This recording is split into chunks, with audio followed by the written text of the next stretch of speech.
펀더멘탈이 좋지 않다면 실패해. 그럴 확률이 높아. 좋은 기초를 가진 종목 중에서 신제품 그리고 신호가 나오고요. 수급과 시장 방향이 호의적일 때 기술적 진입으로 매수를 해서 추세를 따르는 전략. 오늘은 유명하죠. 아주 유명해요. 굉장히 유명한 내용이기도 하고 아마 여러분들의 주식 실력을 굉장히 업그레이드 시켜줄 내용을 준비를 했습니다. 오늘은요, 최고의 주식으로 최고의 수익을, 윌리엄 오닐의 캔 슬림에 대해서 말씀드리려고 합니다. 윌리엄 오닐 선생님 혹시 들어보셨습니까, 여러분? 굉장히 유명한 분이시고요. 최고의 주식 최적의 타이밍. 이 책은 어디서 들어보셨을 거예요. 특히 뭐 주식하는 사람들은 거의 한 번씩은 읽어봐야 되는 필독서예요. 어찌 보면 주식 투자에 도움을 많이 받아요. 주식 투자하시는 분들은 이분의 도움을 많이 받습니다. 오늘은 그래서 이 윌리엄 오닐 선생님의 기법이에요. 이분이 참 마음이 좋으셔. 본인만 이 비법을 잘 알고 혼자 이렇게 돈 벌어도 되는데 그것도 이제 사람들을 위해서 책을 통해서 알려주셨습니다. 일종의 공식이라고 생각하시면 되는데요. 늘 맞는 건 아니에요. 근데 일단은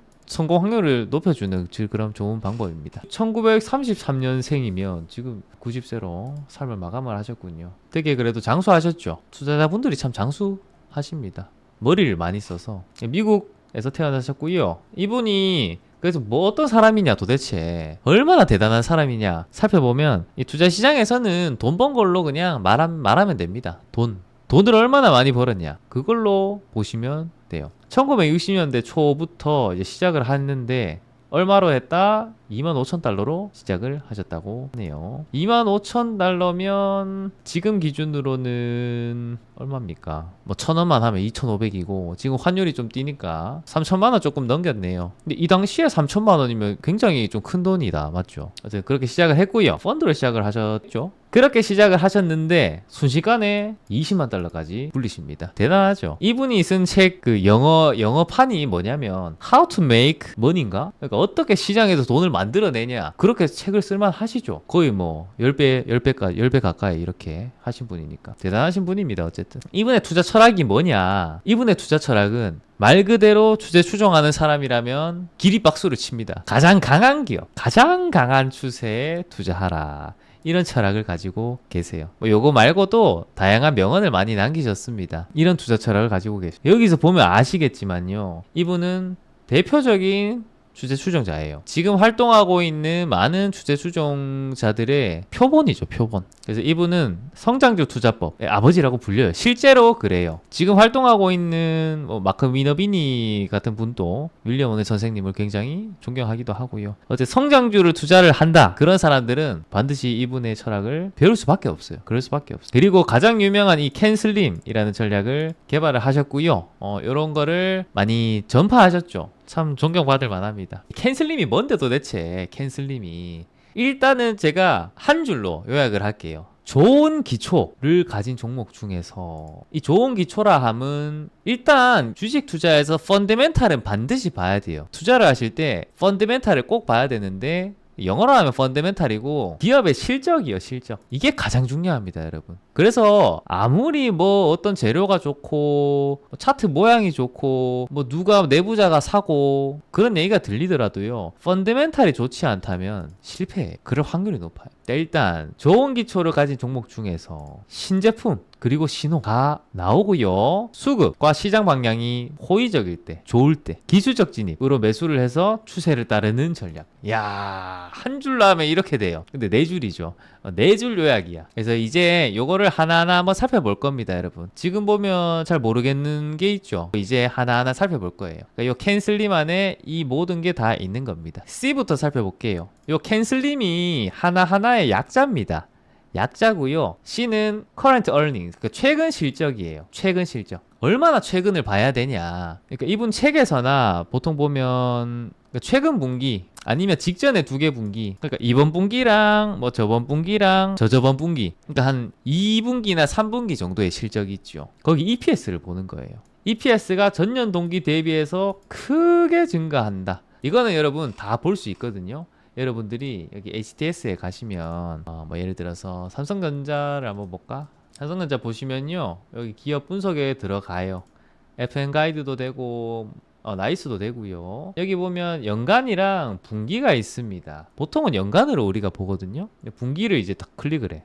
그럼 분기 실적이 다 나오죠. 자, 삼성전자의 분기입니다. 보면 24년도 6월, 24년도 9월, 24년도 12월, 25년도 1월, 1분기, 25년도 2분기. 이렇게 실적이 나오죠. 맨 위에가 매출액이고요. 맨 아래 쪽이 당기순이익이에요. 근데 이것도 보되 뭘 바라고 했어요, 여기에. EPS를 보라고 하죠. EPS 아래쪽에 있습니다. 그냥 증권사에서 제공을 다 해줘요. 다 제공해줘. 얼마나 좋아요. 요즘에는 주식 투자하기가 너무 좋아. 개인 투자자들이 거의 기관의 정보를 못지 않습니다. 지금 EPS 보시면요, 삼성전자 같은 경우에 24년도 2분기에는 1420원, 3분기에는 1440원, 4분기에는 1115원이 되죠. 떨어지죠, 지금. 다시 25년도 1분기에는 1186원. 조금 올랐네. 그 다음에 25년도 2분기에는 733원. EPS가 어떻게 된다? 떨어지고 있죠, 지금. 안 좋다는 얘기예요.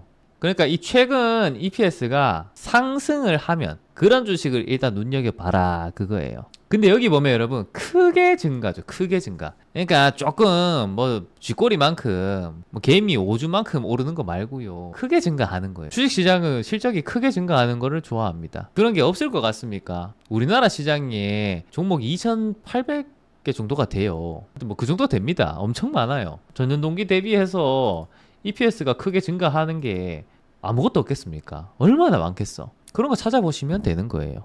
이것도 하기 싫다? 그러면 투자를 하면 안 돼요. 예, 정말로. 그 돈을 잃을 수밖에 없어. 투자를 안 하는 게 제일 좋아요. 이 정도는 봐야지, 그래도. 근데 이 크게 증가한다. 도대체 어느 정도를 말하는 거예요? 또 궁금하지요. 이분이 이제 말하기를 보통 최소 25% 이상 성장은 해야 된다. 왜냐하면 성장주니까. 그러면 지금 삼성전자 같은 경우는 전년 동기 대비로 봐도 안 되잖아. 전년 동기 대비로 보면 1420원 하던 게 730원 하잖아. 반토막 났죠. 그러면 여기에 해당되지 않는 거지. 괜찮죠? 여러분들 직접 할 수 있겠죠, 이 정도면. 그래서 주가 상승에 여러분 직접적인 동력은 실적 개선입니다. 실적이 정말 좋아야 돼요. 주식에서 여러분 가장 중요한 거는 뭐다? 실적 개선이다. 이거는 그냥 여러분들이 쭉 돌려보시면 됩니다. 뭐 예를 들어서 에코프로 같은 경우도 보면 에코프로가 얼마나 인기 많았습니까? 이게 아마 다는 안 나오는데 지금 한번 볼게요. 일단은 실적이 요렇고요. 자, 분기 EPS 한번 봅시다. EPS 보시면 24년도 2분기에 적자죠. 마이너스 328억. 24년도 3분기에 마이너스 513억. 적자가 더 심해지죠, 지금. 24년도 4분기에 마이너스 445억. 25년도 1분기에 보면 마이너스 5억. 25년도 2분기에 보면 마이너스 211억. 억이 아니고 그냥 원입니다. 원. 마이너스 328원. 마이너스 513원. 마이너스 445원. 마이너스 5원. 마이너스 211원. 일단 그냥 적자죠. 적자면 일단 그냥 빼세요. 빼시는 게 제일 좋아요. 뭐 적자 기업도 투자하는 방법은 있어요. 그런데 기초적으로 적자를 보고 있다는 얘기는 좀 이런 경우는 피하십시오. 나중에 되면 어떤 경우에도 이런 경우는 적자인데도 투자를 해도 되구나를 아실 건데 기본적으로는 이런 거는 빼시는 게 제일 좋습니다. 23년도에 7월에 고점을 치고 나서 쭉 내려오잖아요. 아마 주가가 먼저 움직입니다. 고점 찍고 내려오는 와중에 이제 실적이 이렇게 잡히거든요, 여러분. 아마 전년 동기 대비로 해서 EPS가 크게 꺾이거나 하락할 거예요. 근데 또 좋은데도 꺾이는 경우도 있어요. 어쨌든 간에 EPS가 크게 증가하지를 않았을 겁니다. 크게 증가하지 않았다. 그 말은 실적이 안 좋아진다는 얘기죠. 그러니까 2차전지가 크게 지금 이렇게 하락하고 있는 거예요. 이때 크게 하락을 하는 와중이었고 지금은 많이 내려와 버렸죠. 그래서 지금 이제 이걸 투자를 해야 되냐, 지금 이 방식으로 봐도 최근에 실적이 안 좋습니다. 실적 좋은 애들은 따로 있어요. 정말 많아요. 여러분들이 직접 한번 살펴보면 돼요. 실적 개선되는 거부터 하면 됩니다. 또 한 단계 나아가면요, 적자를 막 보다가 재무제표를 턱 봤는데 얘가 적자였는데 만약에 이거 마이너스 5원이었다가 이게 흑자가 나요. 그런 경우는 좀 눈여겨봐도 돼. 더 안 좋아지잖아요. 이런 거는 조금 멀리 하시는 게 좋더라. 이 C를 최근 보면요, 일단 여기에 핵심은 뭐다? 지금 잘하고 있냐예요. 최근 실적 지금 잘하고 있는가? 요거는 그런 거랑 똑같아. 자, 시험을 쳤어요. 근데 얘가 평소에는 진짜 막 맨날 꼴찌였어. 맨날 꼴찌거나 아니면 반에서 중간 정도 하는 정도였어요. 근데 최근 성적이 갑자기 뭐야? 얘가 갑자기 20등 하던 애가 뭐 5등을 해요. 20등 하던 애가 막 7등, 8등을 해. 평균 70점 맞던 애가 갑자기 평균이 85점 이렇게 되는 거죠. 그런 학생이 바로 실력이 지금 상승 중인 학생입니다. 지금.